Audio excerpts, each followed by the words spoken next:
We are thankful for our family. Our police family. And our fire family. I'm thankful for my fur babies, Gus and Lily. Friends. Abundance of the arts. Great restaurants. We're thankful for the skate park, for fresh air. Lots of parks. And miles of trails. I'm thankful for the awesomeness of Costa Mesa. Take two.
Good evening, everyone, and welcome to the Costa Mesa City Council study session for Tuesday, February 11th at 5 p.m.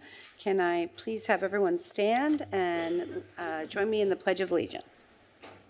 Please say with me, I pledge allegiance to the flag of the United States of America and to the republic for which it stands, one nation, under God, indivisible, with liberty and justice for all. Okay. Ms. Green, will you please call the roll?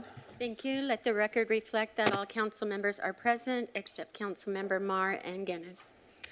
We have 2 items to discuss tonight. We'll first have our presentations, and then it'll be followed by city council questions or comments, and then we'll have public comment, and then if the council has any additional comments. City Clerk, please read the title. Thank you.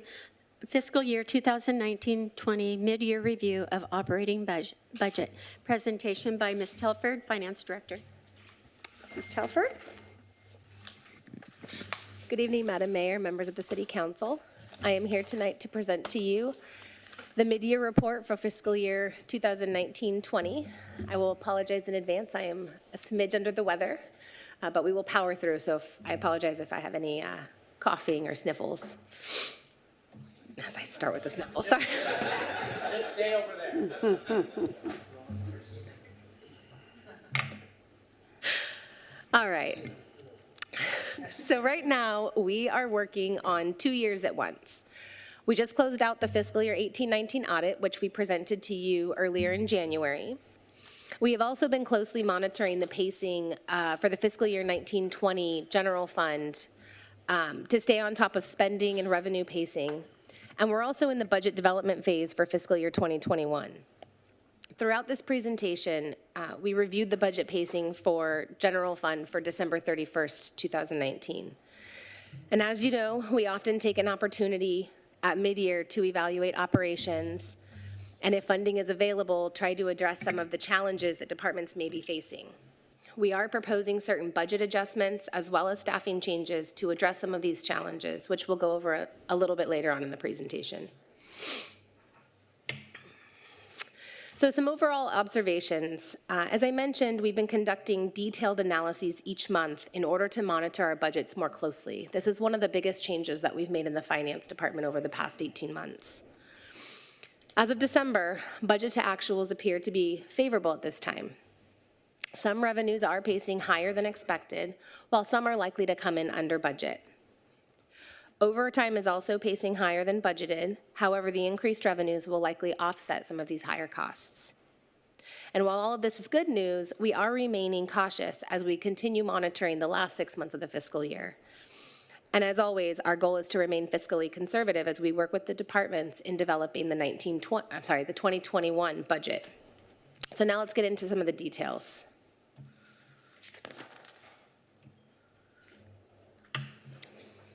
Before we begin, I want to remind Council that as of December 31st, the general expectation would be that we would have received 50% of our budgeted revenues and spent 50% of the budgeted expenses. However, as I've messaged in the past, this is misleading because we don't receive revenues evenly throughout the year, and many departments don't spend evenly throughout the year. However, based on the current pacing and knowing how revenues and expenses trend, we did our best to forecast where we think we will land at the end of the year. Keep this in mind as we review the pacing over the next couple of slides. So you'll notice a slight change in this slide before you. In the past, we've presented the percentage pacing, but this really doesn't give us the opportunity to compare apples to apples. So instead, we're showing a new estimate through June 30th, essentially a reforecast through June 30th. This is also included in attachment 1 of your agenda report if you want to look at it a little bit closer. So I know you're going to jump straight to the bottom, and you're going to see the $2.6 million expected increase. So let's start there. While this is good news, as I mentioned before, it's still early. We still have 6 more months to go to the end of the fiscal year. Some of these estimates may be a little conservative. I'll go through those in a little more detail. But especially some of the decreases, we do expect those numbers to come in under budget. So we want to make sure that we adjust that accordingly. So as of right now, as of December 31st, we are anticipating an extra $2.6 million in revenues in the general fund. Property taxes is one of the areas where we don't earn evenly throughout the year. Our two largest payments come in December and May. However, our property tax in lieu doesn't come in until January and May. So there's a decent chunk that just came in this past month. As of December 31st, we had received 38% of the budgeted amount, but based on our analysis, we do anticipate receiving more than we originally thought. Therefore, we're expecting an increase of a little under $1 million in this account. Sales tax revenues are always received 1 quarter in arrears. For December 31st, we had only received 4 months worth of revenue. The July and August payments belong to the previous fiscal year. Another reason that revenues, it can be misleading if you look at the 50%. We've been talking a lot with HDL and conducting our own analysis over the last couple of months, and we do expect to exceed our original budgeted amount. This is primarily due to the strong economy, which has led to a sustained increase in luxury consumer goods and luxury autos. We did mention this when we did the Q1 update, the first quarter, September 30th update. However, we didn't expect it to be sustained. We knew that there was a surge, but we did anticipate it coming back down. However, over the last quarter, it has remained higher than expected. We've also received increased revenues from the county pool, which is primarily the result of the Wayfair decision and the state's implementation of collecting sales tax from online retailers. HDL's most recent estimate shows that we're going to receive approximately $500,000 more than we were originally expecting, which is good. The second phase rollout for the Wayfair decision just started, I think it was October 1st. So we'll see another small surge, smaller, these are for the smaller retailers, in that line item. But if you look at what we received in 18-19, we received $64.9 million. We're still projecting basically flat. 2.2 million of the 64 belong to the previous year. We had that delay from the state implementing their new reporting procedures. We're probably a little bit conservative on our $2.5 million increase. It's probably going to come in a little bit higher than that, but because we're unsure of what's going to happen in the next 6 months, we want to be a little bit conservative. So we'll definitely bring more information back to the council as it becomes available in the coming months. We're also uncertain, changes in the economy, changes in travel restrictions. Those can always impact not just the sales tax, but other segments, other revenue lines in our taxes portion. So we'll keep a close eye on that and keep you posted on any changes. TOT revenues are pacing lower than the budgeted amount, but are pacing higher than the previous year's revenue received as of this point. Over the past several years, newer hotels in the area have been either developed or have been renovated and are putting tremendous pressure on our hotels, creating an increased demand and competition in the area. Also, the international leisure travel trends have shifted due to recent trade wars, travel limitations that are imposed on certain countries, which directly impact our local hotels' occupancy rates. We met with representatives from Travel Costa Mesa who keep a close eye on certain metrics, and they have concurred that we are expecting relatively flat revenues. If you look at the 18-19 column, we received just under 8.6 million. We are expecting a small increase, but nothing sizable. The negative 700,000 you see in the expected decreases really is right-sizing our budget. The budget has anticipated higher increases than we've actually been receiving. So it's not that we're expecting a decrease in those revenues, we're just right-sizing that budget. So we've had a lot of conversations about the marijuana gross receipts tax in the past year, really, and an increased conversation over the past couple of months. And we've discussed some challenges in this revenue stream since last February. As of December 31st, there were 7 approved marijuana businesses operating in the city, with 1 more that just came online, and 20 additional businesses at various stages in the application phase. Through December, we had only collected $217,000 of the $1.14 million that was expected through June 30th. Now, as with any new tax implementation, it takes time to accumulate sufficient data to be able to validate the estimates. We've been working with representatives not only from HDL, but also representatives of the industry, trying to understand some of the challenges, not only at the local level, but at the state level, to determine how to maximize the potential tax revenues. At this time, we do believe it is unrealistic that we're going to receive the $1.14 million that was budgeted. We are forecasting that we will receive around $643,000, and that is based on the 7 marijuana businesses that were in operation by December 31st. We don't have any data on the one that just came online, nor any that will come into operation between now and the end of June. So it could be a little bit underestimated if more operators come online. In addition, you're aware that the council formed an ad hoc committee to evaluate the cannabis industry's request to lower tax rates, the gross receipts tax rate. We have been working diligently with the ad hoc committee and with the industry to really gather data and understand the economics of it. We do anticipate bringing recommendations before council in the next month or two to try to make a recommendation one way or another. But as of right now, we don't have enough data. So all the information that you're seeing here is based on the 6% tax rate through June 30th.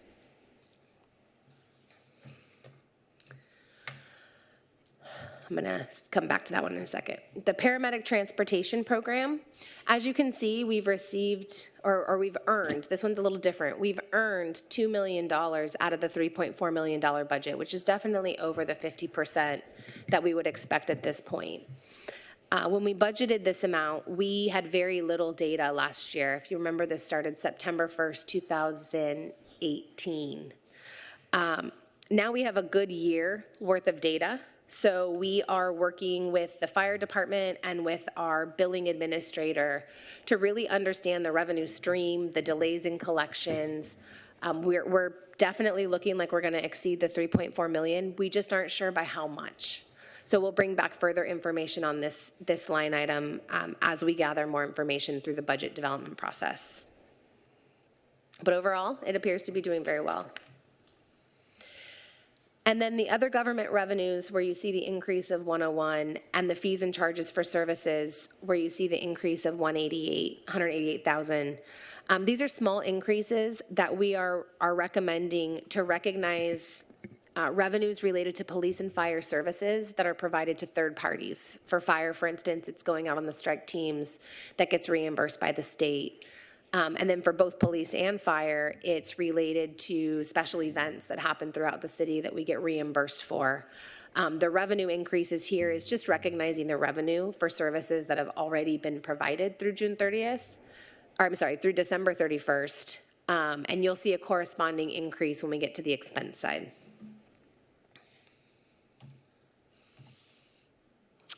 So just to summarize, $2.6 million expected increase in revenues over the amount that was originally budgeted. We do have a couple of areas where we are expecting decreases, but some of our, especially the property tax and sales tax, are coming back significantly higher than what we were originally estimating, which is good news.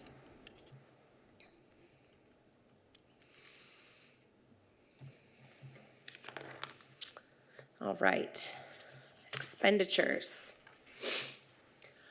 So again, going to the bottom line, because I know that's where everyone's eyes tend to gravitate towards, we are going to be recommending some increases totaling $680,000. I'll go into a little bit more detail on these on the next slide. But for the most part, departments are pacing fairly well.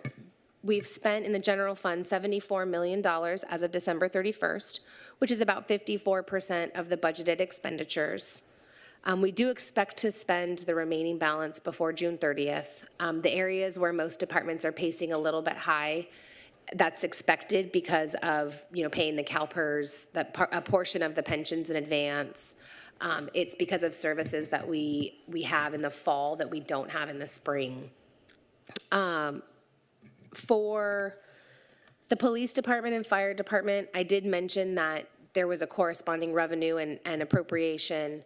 That's where you see the majority of these expected increases. However, we are seeing that for fire, the overtime costs are outpacing the salary savings. I'll go into this in just a moment, but we are proposing a budget increase in that area. So we do expect the expenditures to total 138.7 by the end of the year. So for the appropriations, the recommended increases, the first three are fully offset by revenues. The fourth item shows an appropriation increase of $440,000 for the fire department's overtime budget. As you're aware, there have been structural challenges for many years where the budget amounts have not been reflective of the actual amount spent. While we can't resolve this issue overnight, the projected increased revenues allows us to take small bites out of the apple to try to address it while we can, when we have funds. And this would at least be able to begin addressing some of the current budget challenges while we work with the fire department in the 2021 budget development. We are hoping to be able to sustain this increase in the overtime budget for next year.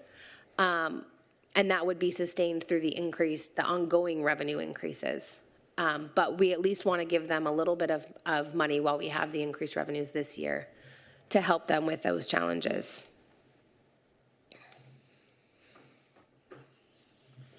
Oh, not yet. So one thing I do want to point out, this presentation is focusing on the general fund, but in your agenda report, there are a couple of other budget adjustments that are really administrative in nature. They are increases, I don't know where it went. They are increases in the CDBG and home, as well as the IT replacement fund in order to pay for the agenda management system that we're hoping to get online by the end of the year. Those are fully detailed in your agenda report, and they're also fully available in either revenues or available fund balance in those funds. So for transfers, the only transfer that council approved as a part of the budget adoption is the $4.3 million transfer to the capital improvement program.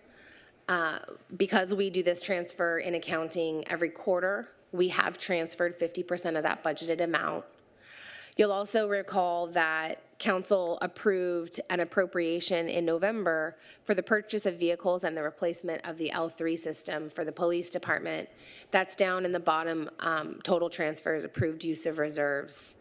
That amount has been transferred in full to the equipment replacement fund so that we can move forward with the procurement of those items. So what does this mean for fund balance in the general fund? As I previously reported during the first quarter, we closed out fund balance higher than we expected for 18-19 at $51.5 million. During the 19-20 budget development, council approved the use of $454,000 of reserves. We also rolled over $155,000 in POs, purchase orders, which is significantly less than in the past. This was another endeavor that finance really tried because it is a budgetary impact. I believe last year's number was 1.2 million, if I'm recalling correctly, and we were able to keep it very low comparatively. And then again, council's approval of the 1.125 million for the police department items. With the appropriation increases previously discussed, if they are approved, the expected net increase in revenues is nearly $2 million. And at this time, we are anticipating that this net increase will offset the previously approved use of reserves. We're hopeful, but we just have to wait and see where we end up at June 30th. We are anticipating, though, that we will end with a positive change in fund balance at the end of the year and not have to dip into reserves. Staff are going to continue monitoring the budgets on a monthly basis, looking at every account string, every revenue line, to ensure that if if things change, if we do see a decrease in revenues or expenses, that we can update council and the community as quickly as possible.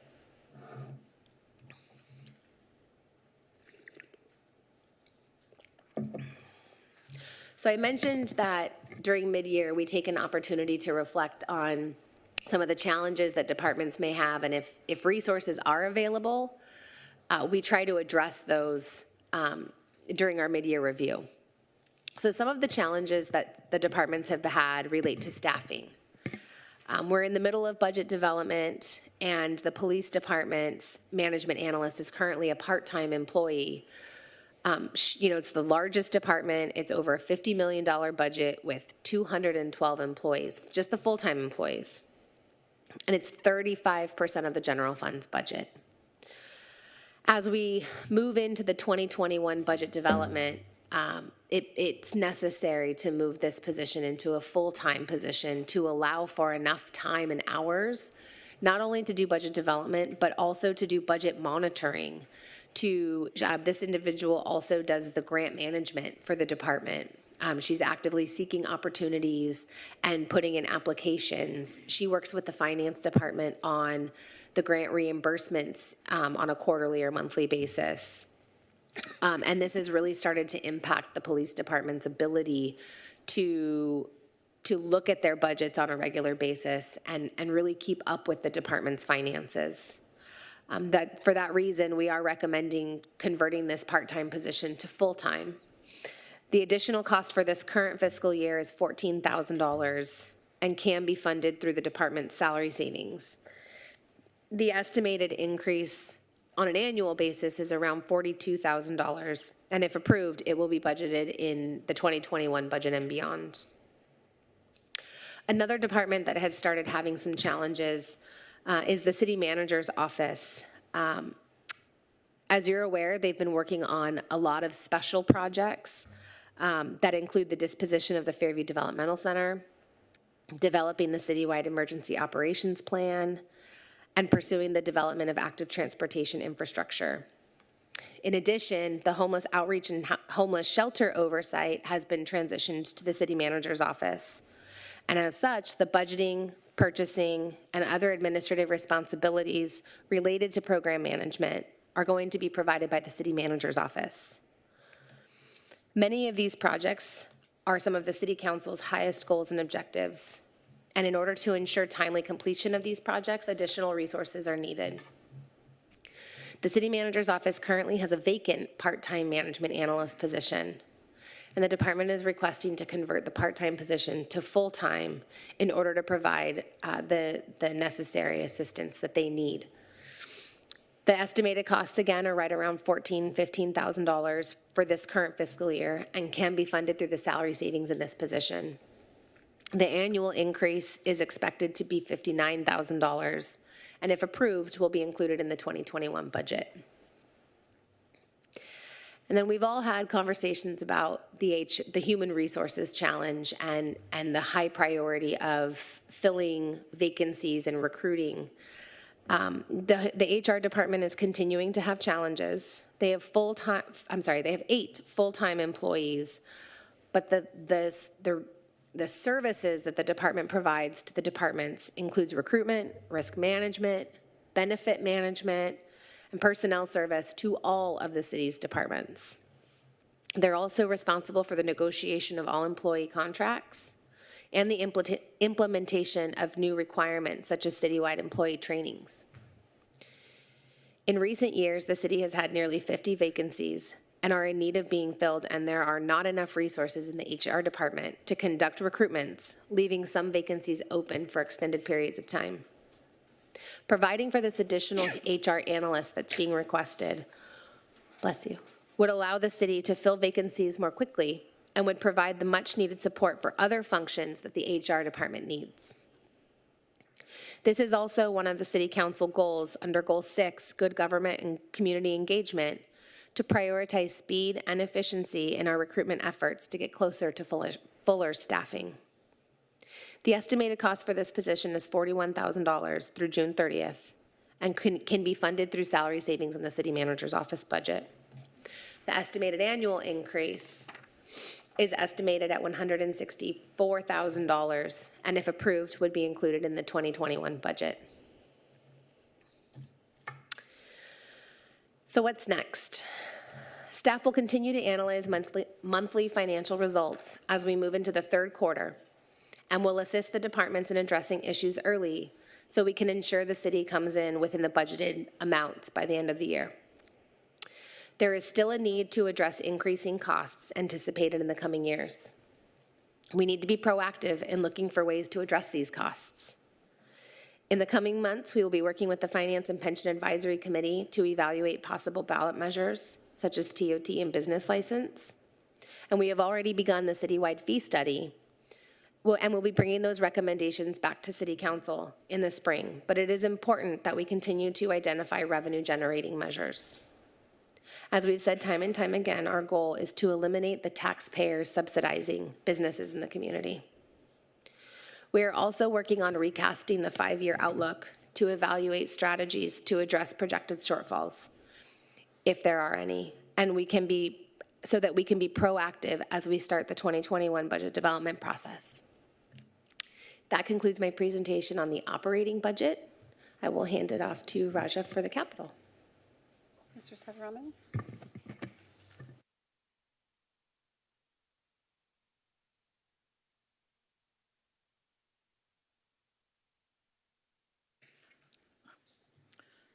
Madam Mayor, Members of City Council, this is an update on the capital improvement program. So as you know, as part of the annual budget process, Council approves the CIP, the capital improvement program. And the CIP is funded from many different funding sources, and they are all listed here. General fund, gas tax, Measure M, I mean, there are several funds available for CIP.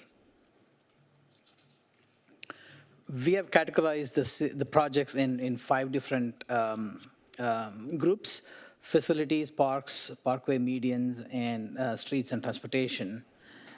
Just want to highlight that while we have these in 5 groups, the projects in our CIP, when you compare against the council priorities, they go across all council priorities. They meet all the priorities. So the number of projects vary throughout the year. At the start of the year, we had 73 active projects, and this includes projects that carried over from prior years, as well as the new projects that were added this fiscal year. So the total funding appropriated was $125 million. So of those 73, where we are, 10 of those projects are now complete, 57 are underway. 5 projects are to start in any time, and then 1 project was canceled. And the project that was canceled actually came to council. It's a rehab of Fairview between Adams and 405. And because of the 405 project, that funding got moved to another project. Here is a listing of a few projects that were completed in the last year. Donald Dungan Library, as you're aware, was completed back in May of 2019. However, the project is still was still under a few punch lists, and it's complete as of now. City Council Chambers upgrade. Harbor medians. This project added 11 medians, about 18,000 square feet of median construction. Alleys, we rehabbed 5 different alleys.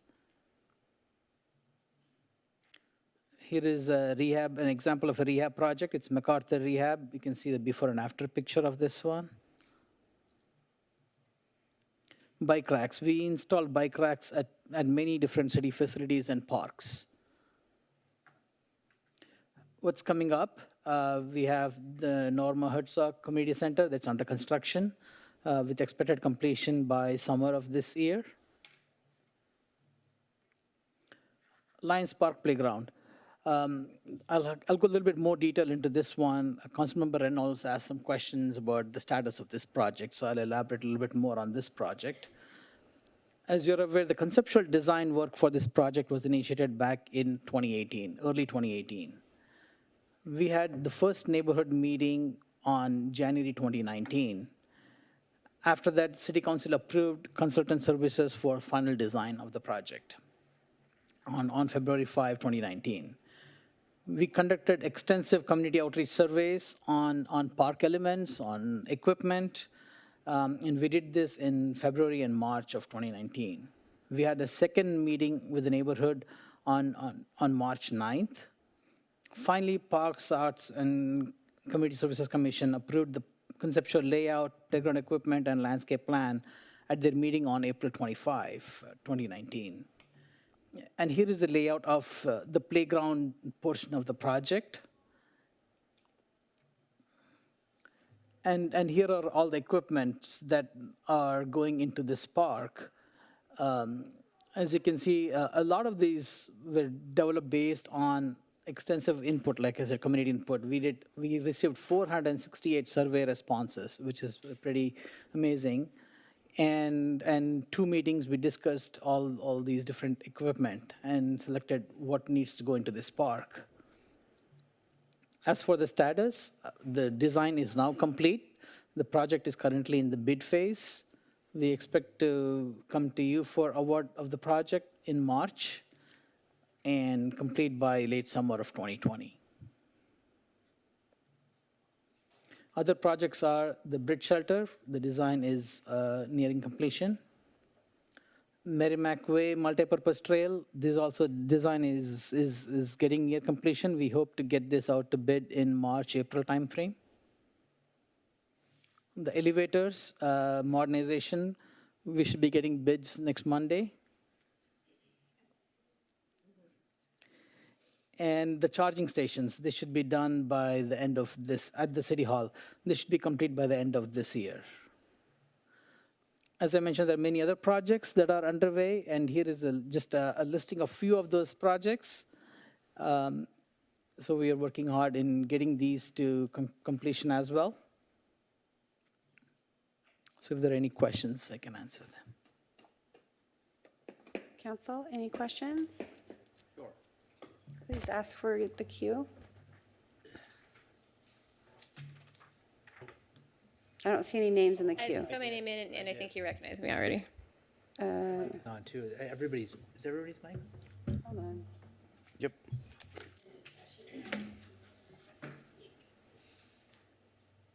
Okay. Okay. Yeah, we're going to open it up for questions as to both presentations at this time.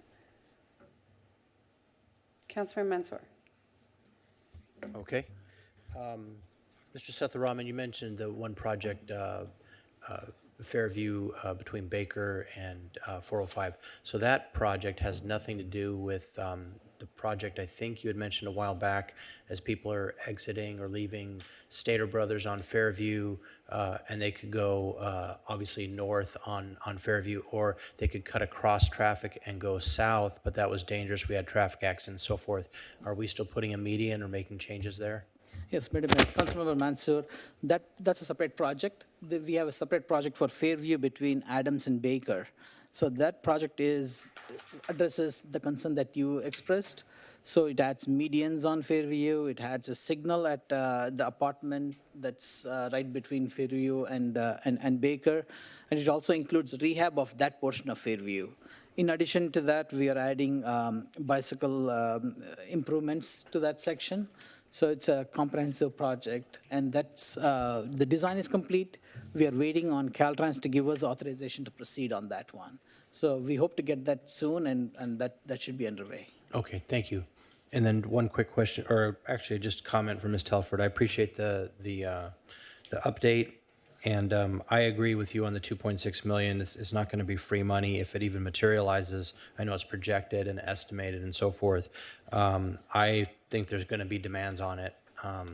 So I just want to express my opinion that we should be cautious with it, especially when I read 3 times or 2 or 3 times in the report where certain staffing is not expected to be sustained indefinitely, with the sales tax, TOT recommending a budget reduction because that was a little off, and then especially the marijuana tax as well, recommend a budget reduction. So I appreciate the caution that was expressed and want to echo that. Thank you. Councilmember Mar? Thank you. So I'm looking at the attachment that was provided. What does the budget column represent? Please don't say it's the budget. So the budget column represents everything that's appropriated for the project. Okay, so looking at The life-to-date budget, I'm sorry. life-to-date budget. Okay, so does that include any future projections? It does not. It It includes what has been appropriated thus far. Okay. Even if it was appropriated over multiple fiscal years. Right. So it was 100,000 one year, 100,000 another year, the total would be 200,000 in that column. So help me understand number 45, new sidewalk missing link program, which we used a different number on this thing than we did in our capital improvement program and in our adopted budget, but that's okay. It's number 19 if you're looking in the budget book. So CIP 5000, 4 zeros and then a 9. Mm-hmm. So we've got a budget in here of 441, 525. So I don't know how far back that goes to, if we're looking backwards then, Ms. Telford, in terms of prior expenditures, but we've got an adopted of 50,000 for this year. Madam Mayor, Councilmember Mar, usually that project gets 50,000 every year, Yeah. and sometimes the money gets banked over time too. Okay. Depends on the needs of the project, depends on the needs of the community, and this is to address any missing links. So if there is a request to add certain locations, that's where it comes from. Okay. So even though we're saying we have a remaining balance, we expect to spend another 100,000, we only have 50,000 appropriated for this year. But there's a bank of 441,000. So there's money squirreled away. So No, the that's remaining not what money that is means. 100,000. We have 100,000 The remaining. remaining, yeah. Okay. Out of what has been previously requisitioned. Exactly. Got it. Okay. So, okay, with that understanding, then moving to the priority sidewalk repair. So number 47 on this sheet, number 20 in our budget book. So no, that's not right. 250,000 at some point was set aside, but our adopted has 350,000. Why does that budget amount not equal what was appropriated last year? What line are we on the attachment? Priority sidewalk repair, number 47. Yeah, Councilmember Mar, the adopted budget is 50,000 on that one. Oh, I'm on parkway improvement. Okay, hang on. Priority sidewalk repair, 50,000. Okay. But okay, remaining balance. Got it. So this is very confusing because there's numbers that have been appropriated, even though we don't have it in our budget book as listed 2018, 19, and prior. If I could Please help me. So the budget book only shows the appropriations as of, it shows your life to date, what had been appropriated in prior years. Yeah. And then it shows what we appropriated as a part of the 1920 budget development. Whatever was not spent from the prior year, say it was 250,000 was appropriated in previous years, but we spent 100,000. Only 150,000, that remaining balance, it actually rolls over from the prior fiscal year into the new fiscal year as an amendment. Okay. So what this is showing is the life to date of all of these projects. So it's almost impossible to tie it out to a budget book, or, I mean, I can give you some really pretty PeopleSoft I reports guess that that's we've kind of where I'm worked hard going. on. Is like I don't. I mean, what's the value of showing me the 124 million number? Because some of these things that haven't been previously appropriated are reflecting just this year's budget allocation, which makes sense. I guess I'm just not really sure what I'm supposed to do with that 124 million. I wouldn't focus on the total at the bottom. What I would focus on is looking at each individual project from a progress perspective. You know, we've talked about Lions Park project and the library and the NCC and the park itself. Right. If you look at that from a totality, it will show you the total amount for that project that has been appropriated over multiple, probably 5 fiscal years. Right. And how much we've spent as of December 31st. So that will give you an idea of where we're at in the project phase. We're nearing completion, but we're not completely finished. Okay. If you look at it from that perspective, Yep. what I can give you, and I can email out and post online as a supplement, is our project PeopleSoft report that shows what your true this year appropriation, including that rollover, and then what we've spent to date, just for this fiscal year. It might give a little bit more context. Right. Okay, so 2 points following that then. You know, given that we've allocated more funding to the range remodel, for example, we should see that budget number go up. It's only at 377 right now. Yes, okay. That will be appropriated in the 2021 budget. I thought we were spending some of it this year, no? The design we are. Okay.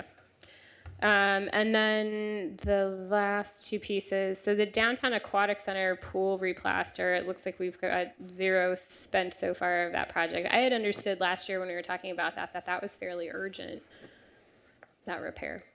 Yes, Councilmember Mar, that's an important project that we had to get done. However, we were working through the design and specifications. We have that completed. We are now looking at scheduling the work. Bidding the project and scheduling the work. Because of the time it took, now we are waiting for the summer season to get over now. So it took some time for us to get through the design process. Okay, but we're going to do that before summer starts. I know the pool's already back in use. I just got an announcement about it. That's right. So we are coordinating with the Parks Department, and we might wait till the summer is over for that one. Okay. Bicycle rack improvements, we'd allocated $50K this year. Sorry, Councilmember Reynolds, if I'm stealing your thunder here. Where is that at in terms of progress?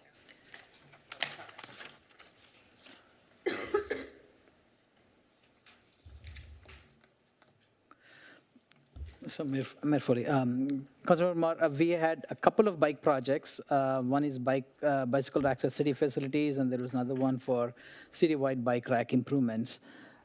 We focused on completing the bike facility, city facilities project first, because that had Caltrans grant associated with that one. So we finished all those projects. And now we are working with the bike committee on addressing other bike rack improvements citywide.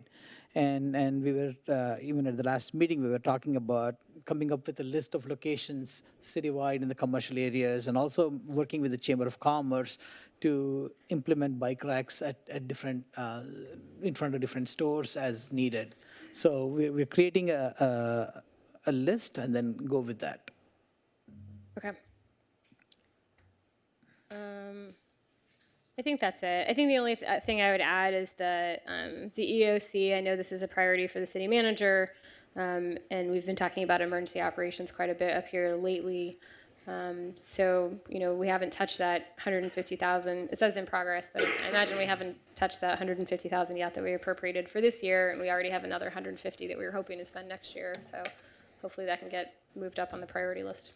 Thank you. Thank you. Mayor Pro Tem Stevens. So on the capital improvement thing, if you could go to my favorite line item, number 7, City Hall elevator modernization.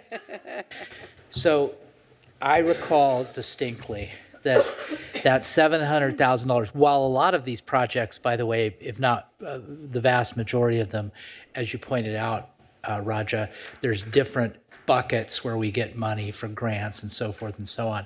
But that particular one, $700,000, based on my very distinct recollection, comes from the general fund. That's correct. Okay. So, and when you were talking about the progress of this particular item, it seemed to me that where we are right now, opening bids, I think sometime next week, most likely that entire $700,000 will not be spent on that project by the end of the fiscal year. Is that right or is that wrong? Madam Mayor, Mayor Pro Tem Stevens, yeah, that's correct. The project will start, we'll come to council for award of that project probably in April. And the construction would, at that time, would start. So it'll go through equipment procurement phase and then installation. So we expect that to be completed by sometime 2021, early 2021. Got it. So, like toggling back to then, a study session? I can call her Kelly, I can call you Raja. Is that fair enough for a study session? Okay. All right.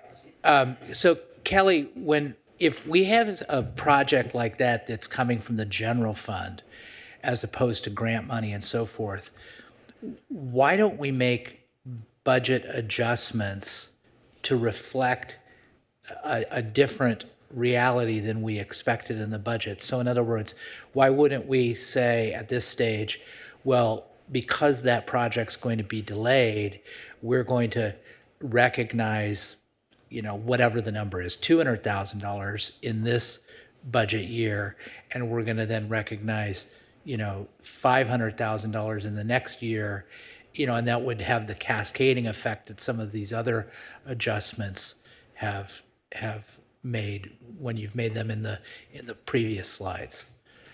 So, excuse me, I think this is a shift that we've been trying to make over the past year or two. The first time you saw this really was with Lions Park and with the fire station, is a phased funding plan. We also did this as a part of the 1920 budget development when we budgeted the EOC technology improvements and when we budgeted the finance department security upgrade. We knew that we were able to hold off, for instance, for the finance department, we've just finished design and we won't start construction until May.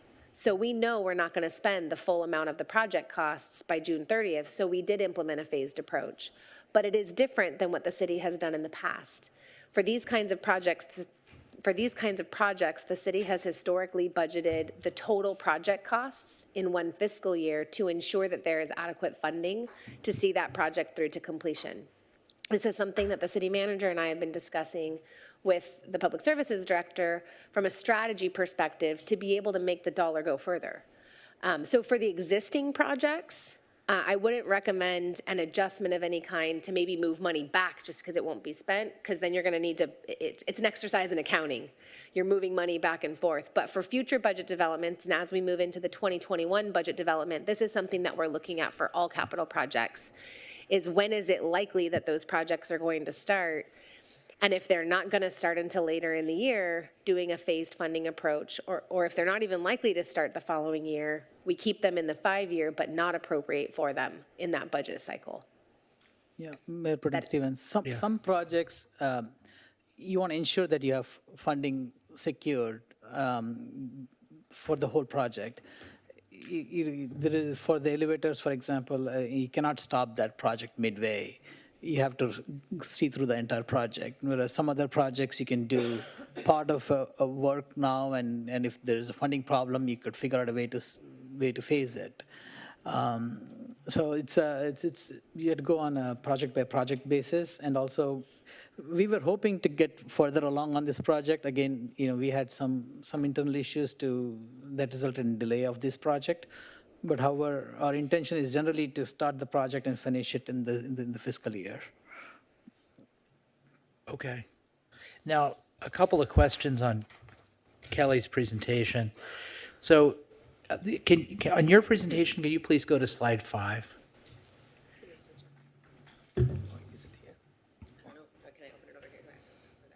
No. Sorry. All the technology in the world.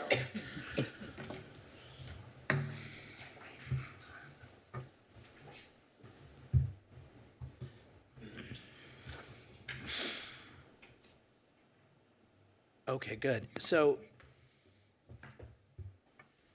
all right, so here's the question. So I remember when we were doing our budgeting back in June of 2019, and for revenue projections, the message was growth is slowing right? And previously, our growth that we had built into our budget projections was like 6%, but now we slowed it down and we said 2%, okay? And so for some reason in my mind, I equated that, probably incorrectly though, with growth is slowing, but it's a 2% growth. And I thought about that in terms of sales tax, right? Because I equate the marker of sales tax as reflecting, as you said, the strong economy and so forth and so on and whatever. And so then I heard you say even today, earlier, that it's even better than we had expected, okay? But then I look at this number on the second item, and I don't, maybe I'm completely misreading it. It says actuals 64,902 whatever sales tax, and I go all the way to the last column, and I say our revised estimate is 62 million whatever, right? And I'm not much of a mathematician, but 62 is less than 64, right? So how do you reconcile that we said that there was going to be a 2% growth, there's even a stronger economy than we expected, yet our adjustment reflects $2 million less than the prior actuals? Sure, that's actually a really good question. Thank you. The 64. You're on the right track. Keep going. The 64.9 million that you see in the 18-19 column, there's a couple of things happening in that increase. The CDTFA, which is the state agency that collects sales tax and distributes it out to the local jurisdictions, they went through, over the past 12 months, well, really now 18 months, they went through an entire change in their reporting model. New technology, new mechanisms for reporting and for collecting. And let's just say there were challenges. Every agency saw delays in receiving sales tax that should have been attributed to 17-18, so 2 fiscal years ago, didn't come to us until late in the winter 2018-19 fiscal year. So this actually, the 64.9 million, 2.2 million of it belongs to 17-18. Got it. That was kind of that timing difference because of the CDTFA. The other piece of it, if you recall from the first quarter review where I presented preliminary 18-19 numbers, I talked about one-time sales tax revenues that we did not anticipate to continue into the future. About $2 million was one time out of this 64.9 million, was one-time revenues that we were not expecting to recur. Now, a small portion of it, this surge in the luxury brands that has been sustained, that's definitely unexpected. But we don't know when it's going to drop off. We just know that it's not, from a trend perspective, it's not normal for it to stay this high for this long. So we're watching that really closely. But if you take about 4.2 million out of the 64 million, you're still looking at an increase of a couple $1 million. Now, in our conversations with HDL, they are still seeing a slowing. Doesn't mean we're going to go negative, but it does mean that we're not expecting to grow as much as we have in the past. They're still looking at about 2%. And in our early conversations about 2021, still a positive growth, but looking more in the range of 1 to 2%. Okay, I have 3 more questions. Okay. And one of them maybe relates to Chief Glass, so maybe you'll help with this. But first 2 don't. They relate to marijuana.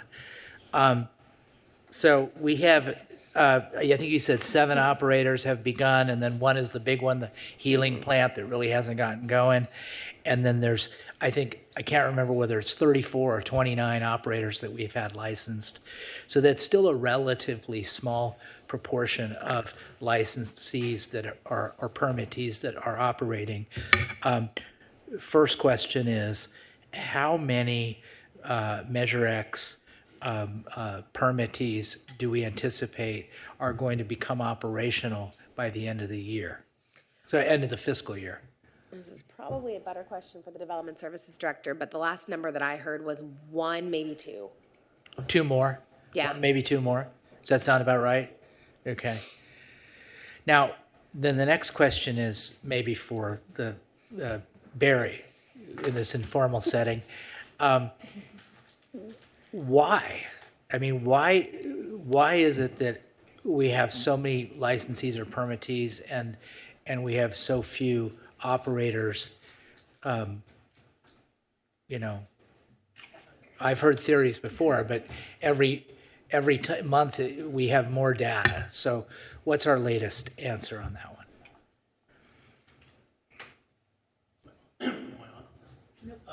Mayor Pro Tem, we, honestly, I don't have a great answer for what's taking them so long. They're in plan check. There we go, thank you. I don't have a great answer for that question. The proprietors, the operators are in plan check. We have been meeting with some of them as at their request to make sure the projects are moving forward as quickly as possible, but they just aren't moving ahead quickly. I don't honestly have a great answer for why they're not. Okay, all right, that's good. I mean, that's an honest answer. That's great.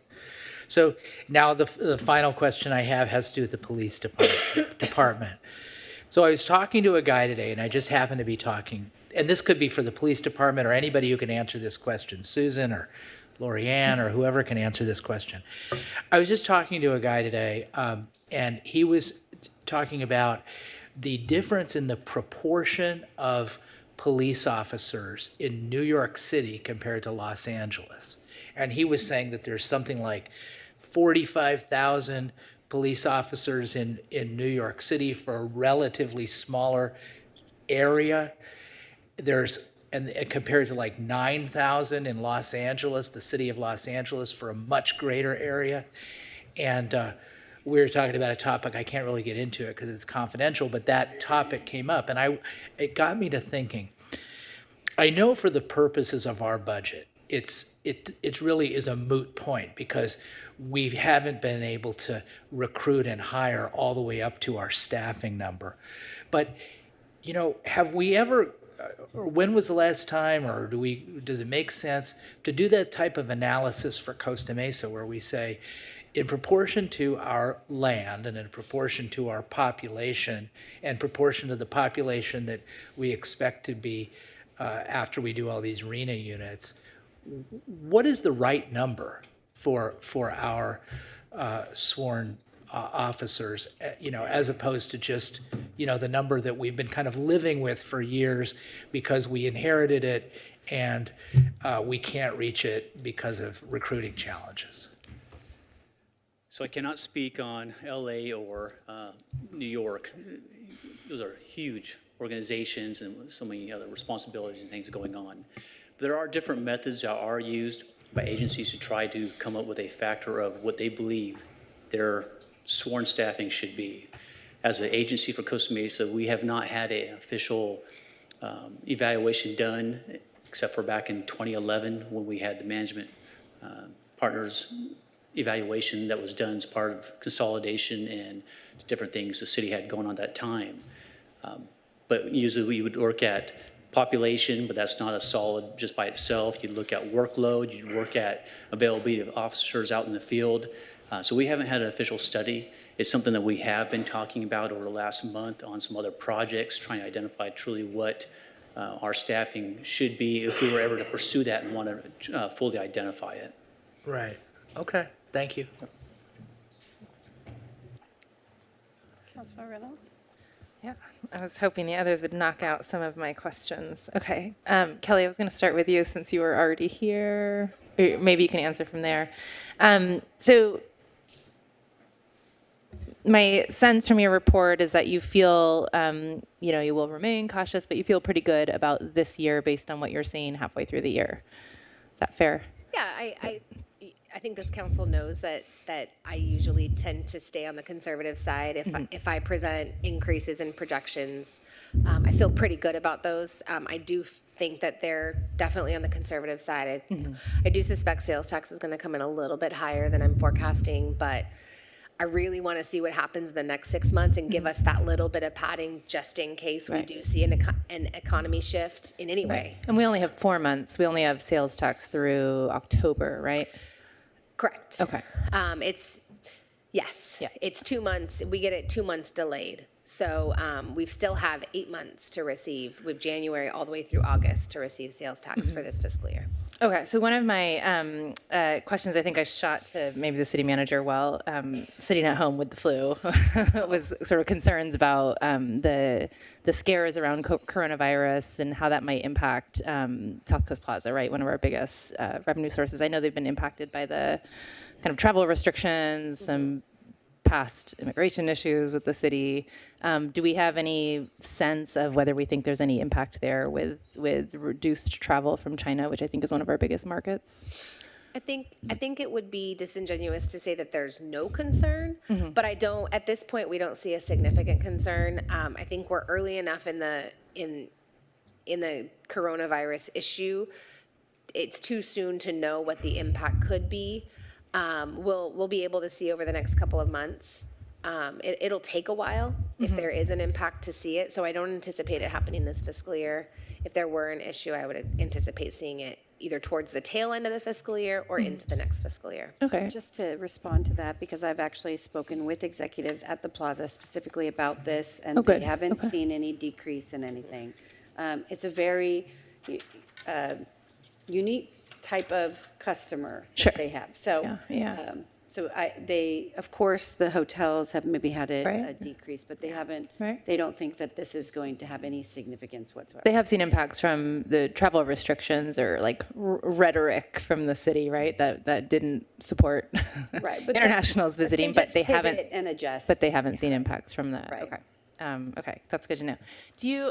When will we see? So feeling mostly good about this year. When will we see the 5-year reforecast? Because I think that was where we were, concerned about some of the challenges. Sure, we're actually working on it right now.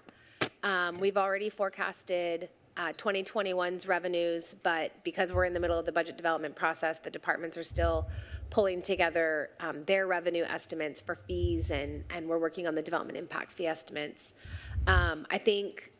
I think the fee study needs to be completed. I think we need to at least get closer to see what that could result in. I'm working with the city manager to determine when we can bring it back to council for review. We're hopeful, It's like though, a month in the away, next, 2 months away. Yeah, probably. I would say probably in the next month or two. Before I would anticipate before we present the preliminary budget. Okay, great. On cannabis, that's an issue. I've been less involved in the conversation since we created the ad hoc committee, but just wanted to kind of express my concern about missed opportunity there. My understanding was that we were kind of attempting to be cautious because we do have $200K in income coming in. It's not too big a gamble for a potential $1 million coming in. So I'd like to see us move on that. It is a market in flux, so it's very hard to predict. And we talked before about, not spending so much time in kind of design and study, like let's get some action going. So I'd like to see some recommendations on that, hopefully coming very, very soon. Quick question on the home and CDBG funds. How do those, so those are increased funds from the federal government, right? How do those get used if they weren't part of kind of the annual plan with the expected budget? So one of the challenges that we've recently worked out with development services is that the CDBG and home allocations come to council in May at the meeting just after the study session for the preliminary budget traditionally. And we're already in print, already in development. So we're going off of preliminary numbers from HUD. It misses us by about 2 weeks to get the final allocation numbers from HUD. So these numbers that you're seeing here are just adjustments to increase to the final allocation numbers. They've already been baked into the planning. Correct. Okay, great. They're based on what council adopted in May 2019. Okay. I just didn't make it into the adopted budget at that point in time. Okay. Okay, so on the overtime conversation, I know this is something that I think comes up every budget cycle. It sounds like, I think my understanding is here the recommendation for some additional money into the overtime budget is because of this sort of known gap, right, that we've had, as opposed to overtime being kind of higher than it's been in the past. Because I know we've been expecting to see overtime come down as staffing goes up. Okay, so this is about filling that known gap. Yeah, this is that gap that's existed, as far as I can tell, at least 5 to 6 years. And it's a gap that we're hoping to be able to come closer together. If we can find ways for fire overtime to come down a little bit, but at the same time, us be able to provide solutions from a budgetary perspective to give them incremental increases when funding becomes available, we will achieve, the 0 point where we've met budgets and actuals. It's just it's a large gap at this point in time. Right. We know it's going to be there. $1 million right off the bat is a little hard. Yeah. Okay. Yeah. I guess thinking about sort of revenues and beyond this year and beyond this year, you've heard a number of us ask for the economic development kind of plan and strategies. I know we'll get the fee study coming back. Or is that economic development? I want to just again reiterate my interest in us really working closely, whether it's with the chamber, but I think the broader business community, keeping our finger on the pulse. We've all, again, heard of a number of kind of high-profile businesses shutting down recently. I don't know if this is, I don't have the data on this, and I think I'd like the data on this, but I feel like we have an increasing number of vacancies, and I really, really want to see us, what we're doing, what we can do to reduce vacancies in the city. Concerned about that, especially if we're seeing that in a strong economy. And then lastly for Kelly, on the staffing front, I think the police recommendation from part-time to full-time analyst makes sense. I remember some of those conversations, and I think they could certainly use more help on that budget tracking for the size of that department. I'll admit the city manager part-time to full-time piece makes me, I'm just kind of concerned about staffing overall. I'd like to see that happen a little bit more with the full budget discussion. And I want to make sure that we're being, I guess I'd like to see a little bit of the trade-off, right? Like if we don't increase staff in some areas, what might we be giving up? I'm not as convinced that that's a need, and to the city manager, maybe that's a conversation we can have. Okay, CIPs. So the first question I always ask when CIPs come on our agenda is about timelines.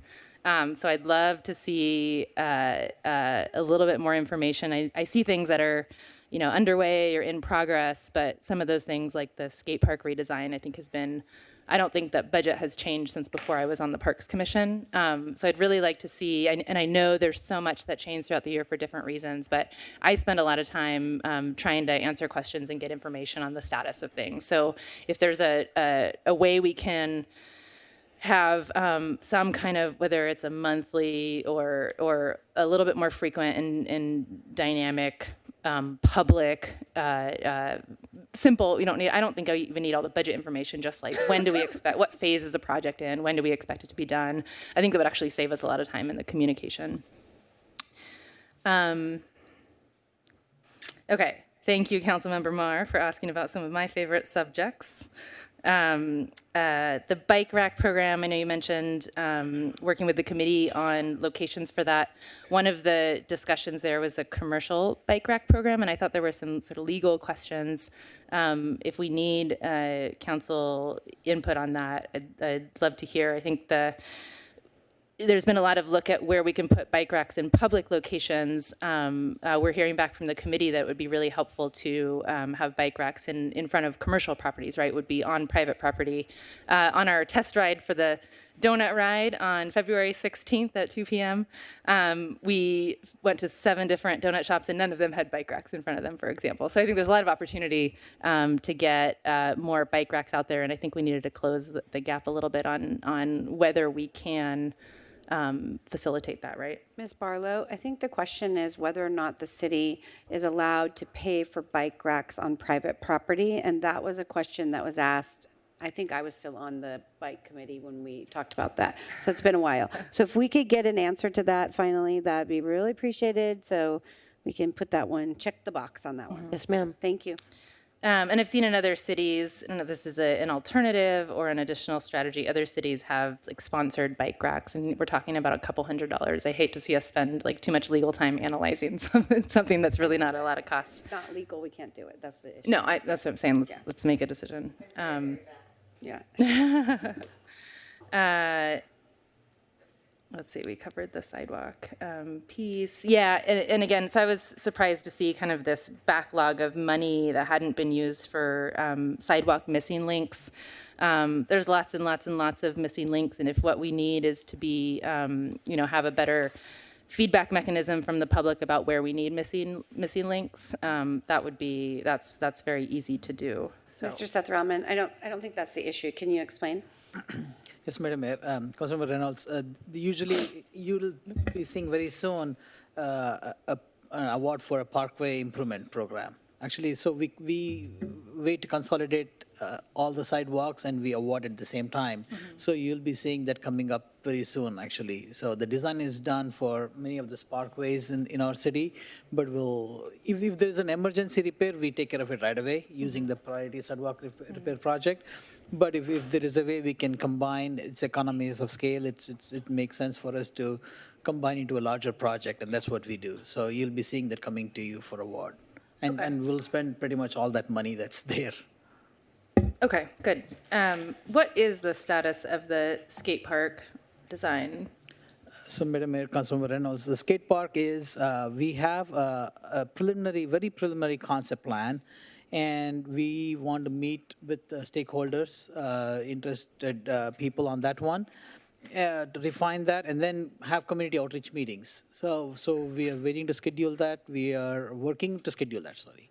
When do you expect to have those? We hope to have that in the next month, and then immediately follow that with a wider community outreach meeting. Okay. There's been, and I remember, I think Councilmember Chavez had mentioned this recently too. There's a lot of interest in, of course, that skate park expansion, but also a possibly smaller skate park or a pump track, in which can be pretty small facilities elsewhere in the city to support residents who may not be able to get across to the skate park at Tewinkle Park. If there's an opportunity to use those outreach meetings to also collect kind of input on pump tracks or other skate facilities, that might be a nice opportunity to leverage some planned community outreach already. Okay. Those are my. Find the land. That's always. Can you give me an update on the West Side Restoration Project? That was something that we talked about earlier this year. Yes, Madam Mayor, Councilmember Reynolds, the West Side Restoration Project, we're actually moving in multiple fronts on that project. So all the 4 divisions of public services are working on that project. So our maintenance has worked to expand their maintenance operations on 19th Street, West 19th Street, for example. We are monitoring the trash collection, and we're cleaning up all the weeds and trash more frequently. Our transportation services is actually out with a project bid to install on West 19th Street sharrows as well as bike lanes. And our engineering division is working on a design or initiating a design at 19th and Placentia to improve the intersection at that location. We are looking at the possibility of reducing, there are 2 lanes going westbound which narrows into 1 lane. We are looking at the possibility of eliminating that 1 through lane going westbound and creating a space for bike racks and landscaping in that corner. So that's going on from that side. That's great. And our energy sustainability manager has submitted a grant application through Cal Recycle, through the beverage recycling grant program, and that will provide us with trash cans, the dual bin trash cans, and we want to make it uniform throughout. Where we have independent trash cans in the city, we want to upgrade them, and so we're working in different fronts on that project. Okay, appreciate that update. Thank you. Councilmember Chavez? Thank you, Madam Mayor, and thank you, staff, for coming in today and giving us this presentation. I kind of want to follow up a little bit on Councilmember Reynolds' point of view. I understand land is very limited in West Side Costa Mesa, but if there's any parcel land we can use to make a half skate park or something like that, I guarantee you people will use it. One of the most odd things I get asked by moms is, when can we have one in our part of town? So I think there's a lot of buy-in from the community on that end. Councilmember Reynolds also already mentioned my update on restoration. I did have a few other questions, though, from our CIP list. I want to begin with number 52, the West Side Storm Drain improvements. It says here not started. Do we have a timeline for that?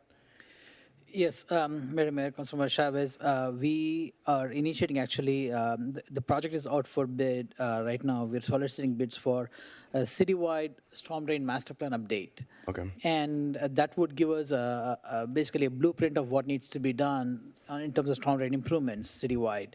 But while we are at it, we are looking at actually west side, especially around Pomona and 17th Street in particular, on what can be done, and there are smaller projects that we can design and implement. So we are going to start that process now to look at expanding the pipeline size in that area or building a storage basin.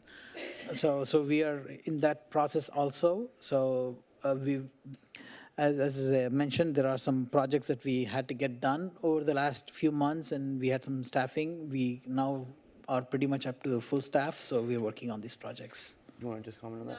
Okay. And then I also want to go down the list to number 62, Shalimar Park improvements. Can we just say for the public what we're improving in Shalimar Park? So there's clarity on that? Yes. Yeah, Councilman Chavez, the Shalimar Park improvements is actually looking at how we can expand that park, how we can improve that park. And what we want to do is have some community outreach meetings in that one. And we also heard about potential improvements at Ketchum-Leibold also. I think these are great projects that can be done, and we have some initial funding that we can get started with. And the concepts would involve, for example, expanding the park, take some of the street right away out and expanding the park out on Shalimar. And on Ketchum-Leibold, we could do the same thing. We could actually, there's big landscape area by Victoria, which we could incorporate into the park. So we want to get these words out, get community involved, engaged, and then go through a design process. Perfect. I was just going to mention that right now for Ketchum-Leibold. I think it's always critical to, when we have a few extra yards, extra space, to use that yardage to get more green space for our kids here in Costa Mesa. So that's brilliant. And then I think my last question really is for Ms. Tolford. I understand that we have a really difficult time with the cannabis industry in Costa Mesa. And I know we're working on some things for them. Is there a timeline where we will see something come to council, or we're still working on it? Excuse me, we do have a preliminary timeline. When we were working with the ad hoc committee, the last meeting that we'd had, we set up a subsequent meeting with the CFOs of the industry, which I don't remember the exact date, but it was a couple weeks ago. I had an ask for them to provide me with some updated pro forma, some forecasting on their end. And I asked for them to provide it at varying tax rates, knowing some of the challenges, not only distribution, but manufacturing, looking at all segments of the industry. We've been reviewing that over the past week. We are working diligently to try and sort through all of it so that we can bring back to the ad hoc committee the final recommendation. But we want to make sure that that recommendation has been thoroughly vetted and thought out. We do anticipate bringing that before council. It's too close for the next council meeting. I don't think we'll have the analysis finished, but we do anticipate the March 3rd is our preliminary date to be able to bring a recommendation back. Okay. And then kind of just to read what you told me, it sounds like because we have all this data we need to assess and digest properly, we want to do our due diligence and make sure it's accurate, correct? Correct. Perfect. Making sure. Thank you so much. Okay, thank you. Couple just quick comments. I want to thank everybody for the hard work and keeping our budget healthy and on track, and keeping us, I think the systems that we now have in place to track things and to see more actuals sooner than, just at the end is going to help us all manage the finances a lot better. And as it relates to this $124 million in CIP projects, capital improvement projects, this is a big haul, and there's a lot going on in your department, Mr. Sethuraman. I know that it takes a lot more. There's a lot of pieces and parts to put together to get any project done. So really appreciate all the work. I know we are all impatient always, and we want it done yesterday. You know, I've waited for 9 years now for one project that's on this list, so you guys are lucky. You don't have to wait that long. We're going to try to get you some reinforcements. I know that the staffing is what's causing us to not be able to turn this around so quickly, so we get it. Thank you for just continuing to press on and the hard work that you're doing given the limited staffing that you've had for so long. And that's all I have. It looks like good news to me, so I will open up for public comment.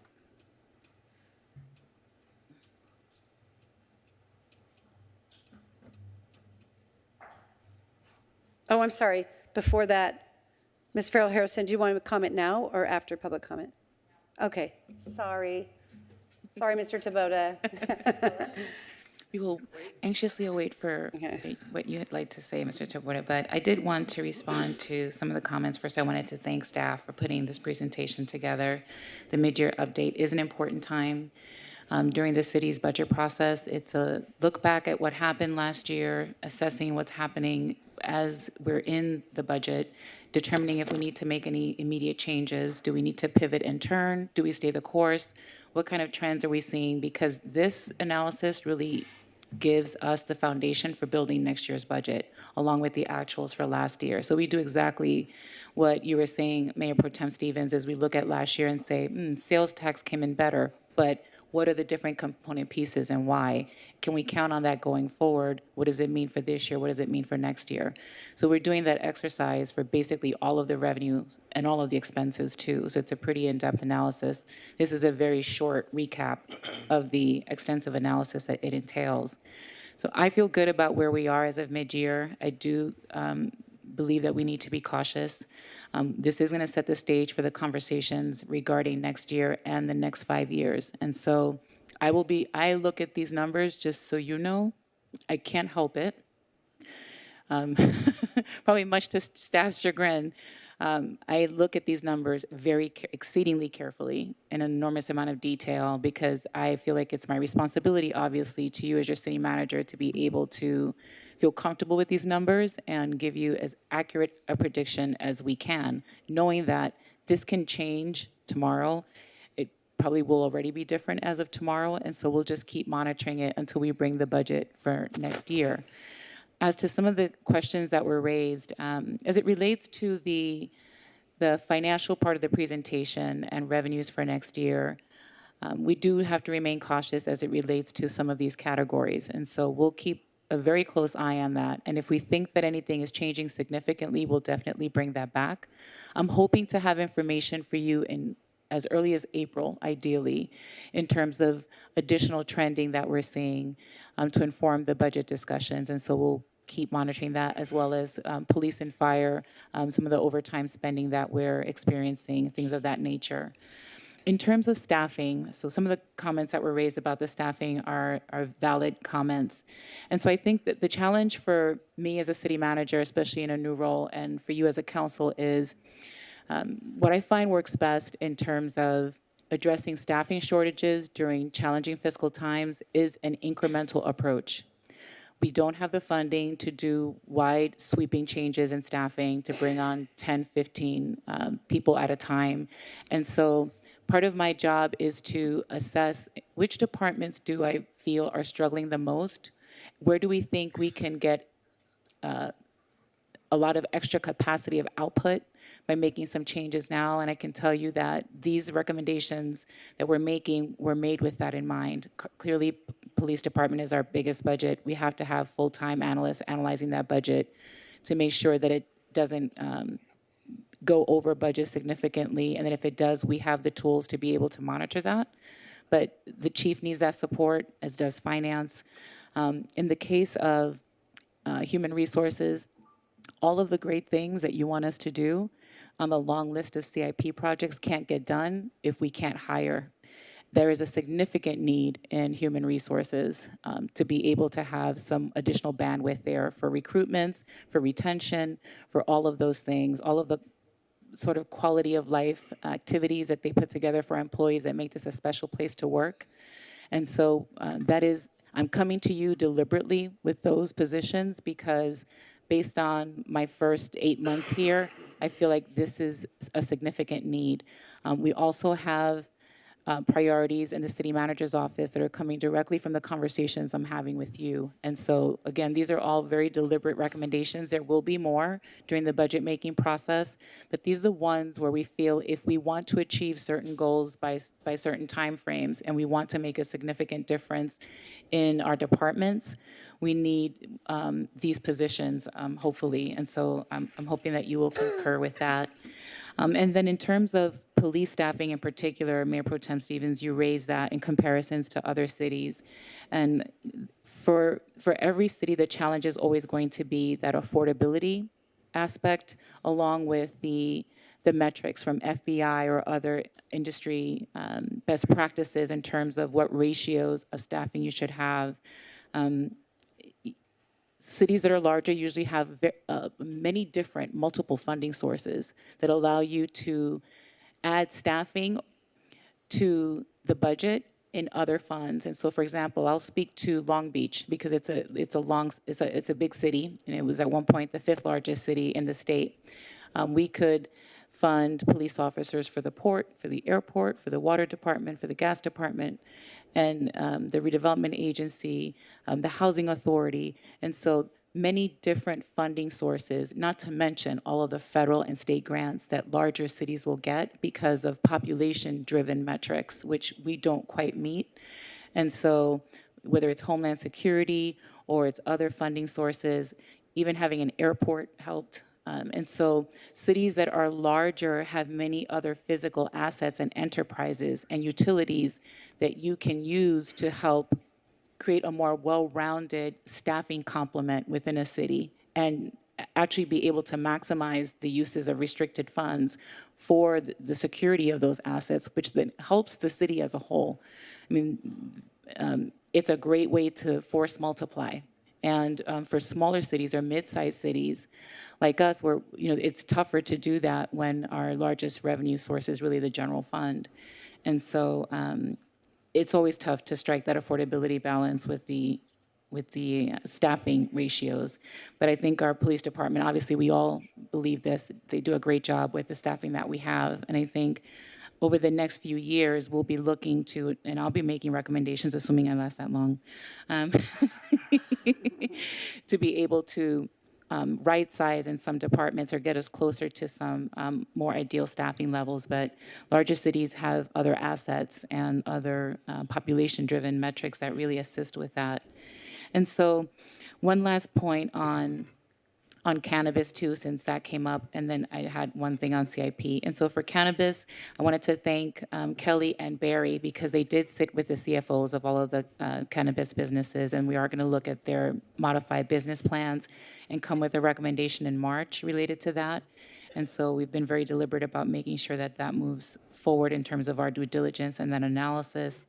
And then on the CIP, I wanted to thank you, Mayor Foley, for your comments related to the CIP and the timing that it takes to get things done. And I think Raja's a very modest person, and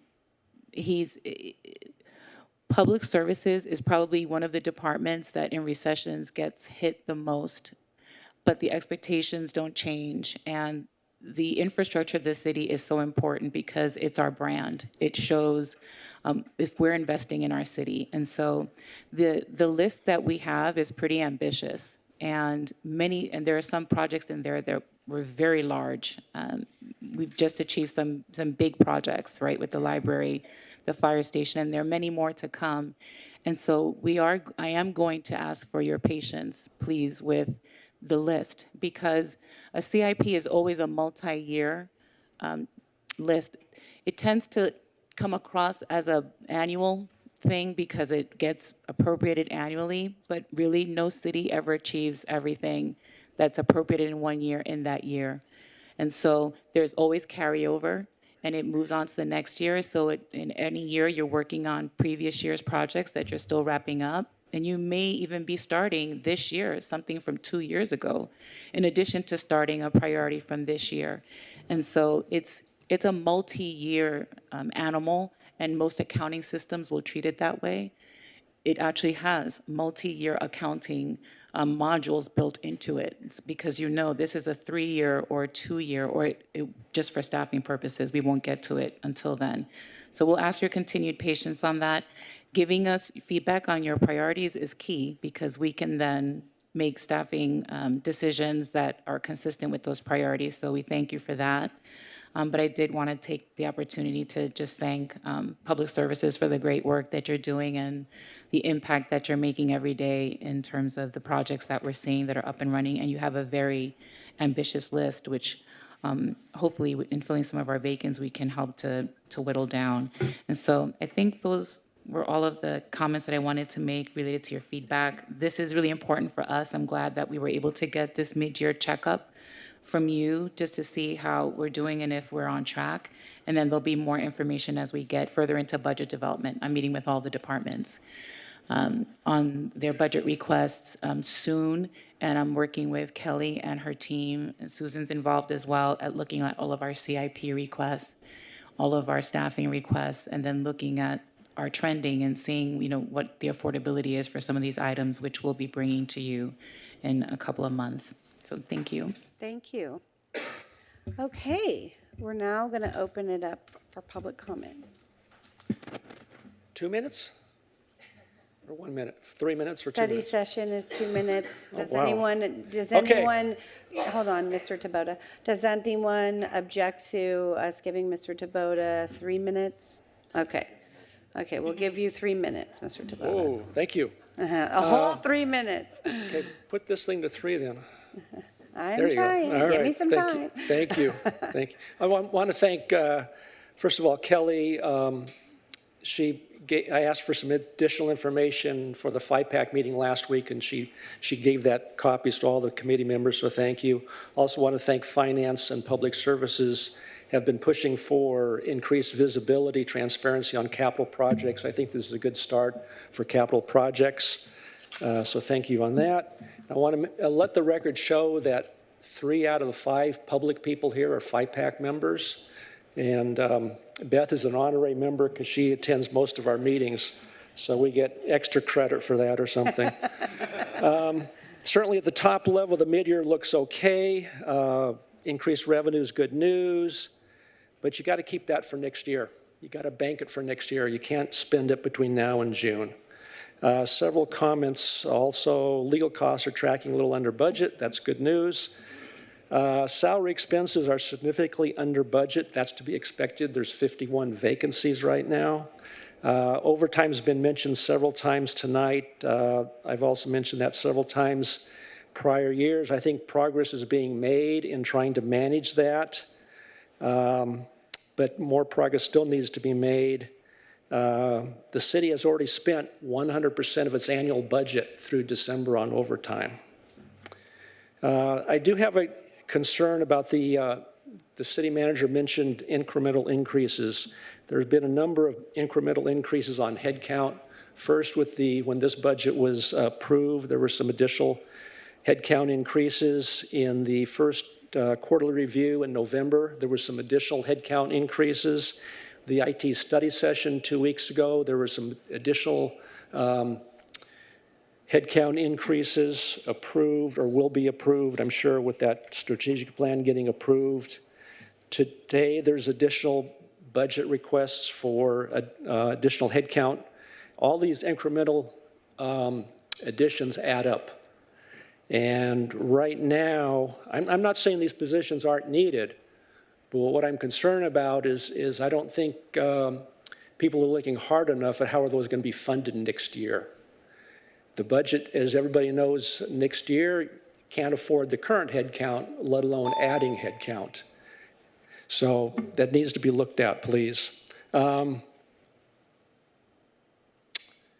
know there's talk about potentially Sacramento bringing some money down, and I hope that happens. But chances are that will happen on projects, not necessarily operating costs, and the big challenge for the city is operating costs. Maybe if some of that money flows, it may flow down through general fund and maybe break open some money on general fund, but don't know that yet. So caution's still, I think, the word. Thank you. Always. Thank you. Okay, anyone else wish to speak to this item? Seeing no one, we'll close the public comment. Councilmember Marr. Yeah, I think that's a good lead-in, just to respond to the city manager. I mean, I think part of what I was trying to get out when I first started reviewing the CIP is, inevitably there's going to be things that roll into next year, right? We know that already. And the more that rolls into next year, the less it's available for the new projects that we all want to come up with. And I know you probably know by now, this is what we do. We think of all the new stuff we can do in the city, and it's really hard to temper those expectations. But sort of the sooner we start getting our head around just how much more work there is to do that we've already started, that's already in the queue, that already has a design, I think that the better we can sort of set our own expectations and set expectations for our districts as well, who are asking, when is this going to get done? As Councilmember Reynolds indicated, part of it is me coming up with bright ideas, but part of it is also pressure from the people who live in my district who want to see things get done. And so I think that's the balancing act, the juggling act, and the sooner that we know you're not going to have a lot left in the CIP because we've already got it kind of booked, the better. So I fully appreciate where you were getting at, Ms. Farrell Harrison, and I think, although we're being casual, Lorianne, but I think that's really hard for us to do, and we know that. As it relates to staff, I recognize that's a balancing act as it relates to budget, but I do think just having spent 15 months wandering City Hall, people are working so ridiculously hard. I mean, people are here on the weekends all the time. I don't know if I drive by all the time since I live around the corner, and there's a lot of cars in the parking lot here on a Saturday. I guarantee you all of these department heads are going to go back to their offices and keep working after this meeting is over. And there's a certain point where we're not super productive. A couple of them are like, no, I'm not. But there's a point where we're so overwhelmed that we're not productive. And I think that I trust the city manager and I trust some of the department heads to recognize that there is an opportunity cost. It's not just that there's more stuff that we could be doing, but that we're legitimately making ourselves less prepared for the next emergency. We're legitimately not able to apply for the next grant. There is an opportunity cost to being so overwhelmed that we're not able to do our jobs effectively. And I think that's what the staffing plan is trying to resolve, is what are those places where we need to fill so that we can do better as a city. So I support all of the recommendations and thank you very much for all of the hard work that's gone into putting us here and helping us understand moving forward. Councilmember Mansour. Thank you. A question for Lorianne or Kelly. And if I understood Mr. Tabota's comment correctly, saying or implying that the new hires may not be sustainable next year, I'm assuming you're basing that based on a possible slowdown in the economy, slowdown in sales tax revenue. I didn't hear you give a specific reason, but I guess my question to Kelly or Lorianne is it sustainable? And do you have any concerns with the new hires and our ability to pay for them next year? I'll take that. Ms. Farrell Harrison. Yeah, since I have Kelly has a broad citywide view, but I do as well. And so I'll give you my commitment that when we bring increases in any area, whether it's staffing or it's operational expenses or any category at all, we're going to do it with the information that we have at hand, and it's going to be as conservative as possible to minimize risk. And so you have that commitment from me. I believe that the changes that we're recommending are sustainable. Now, there are always going to be trade-offs, and something could happen tomorrow that could change this dynamic. But after 28 years of doing budgets in small, large, mid-sized cities, there are never perfect times. The good times don't last forever, but the work still needs to get done, and we still need to be able to meet our statutory objectives and also the goals of the council, and we have to balance all of those things at the same time. So that's why I feel comfortable with a measured approach. And just to speak to some of Mr. Tabota's comments related to the previous items as well, if you may recall, most of them are moving from a part-time to a full-time. Things like that, which are very small and incremental ways. And so we're not recommending 10 new positions, 7 brand new FTEs. It's taking those opportunities where we can to make something a full-time position where we can get that additional incremental capacity going in key areas where there's really some struggle going on, and then doing it in a way that's measured.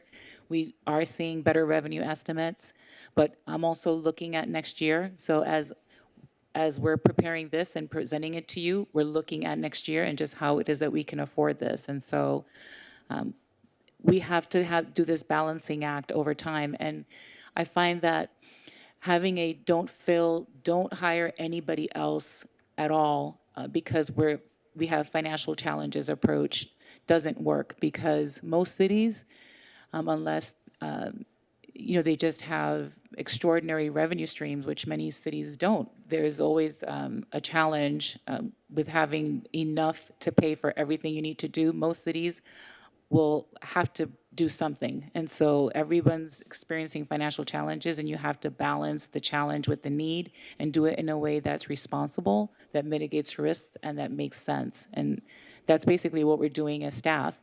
There are many more positions that have been requested by departments than even for mid-year, than what you're seeing tonight.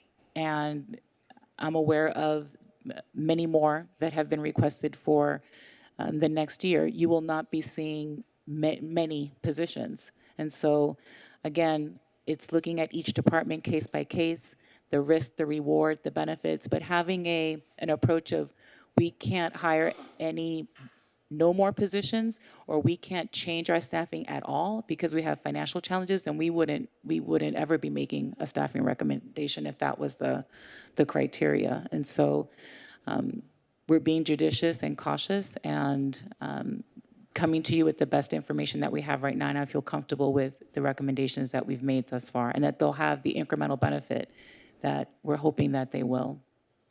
Okay, well, that being said, I'm not asking for a follow-up from Mr. Tabota right this second, but Mr. Tabota, if you're available at some point, or you or FIPAC wants, I'd be curious as to what your concern specifically is, either by email or talking with you, if it's just that you believe there's a perceived slowdown and that's your concern, if there's some other reason or why you believe that the new hires will be unsustainable. I just would like to get your input. Thank you.